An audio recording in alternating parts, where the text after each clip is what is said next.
Ovih su dana hrvatske obožavateljice Susan Elizabeth Phillips došle na svoje. Kraljica ljubavnih romana stigla je u Zagreb. Kao prava vitalna američka baka, publiku je pozdravila sa stola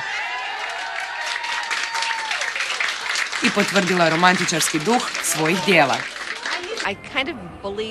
Vjerujem da je život prekratak da bih čitala depresivne knjige. Zbog toga volim i pisati one sa sretnim svršetkom.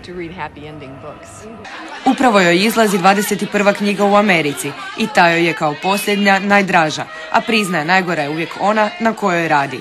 Višestruko nagrađivana spisateljica bestsellera u milijunskim nakladama, karijeru je počela u tandemu s najboljom prijateljicom, na knjizi Copeland Bride kao majka i kućanica. Htjela sam napisati knjigu koju želim i sama pročitati. Pisanje i nakon 3 desetljeća nije jednostavno, ali uživam i zahvalna sam na tome. A moram priznati, volim i onaj drugi dio pisanja, na internetu sa svojim obožavateljima. Odnos pisac-publika uvelike se promijenio s novim tehnologijama. Sa svojim čitateljima redovito održavam kontakte. A oni redovito postavljaju isto pitanje. Hoće li neki od ljubavnih naslova zaživjeti i na filmu? Malo vjerojatno, zaključuje Phillips, jer čemu mijenjati priču koja ima sretan kraj.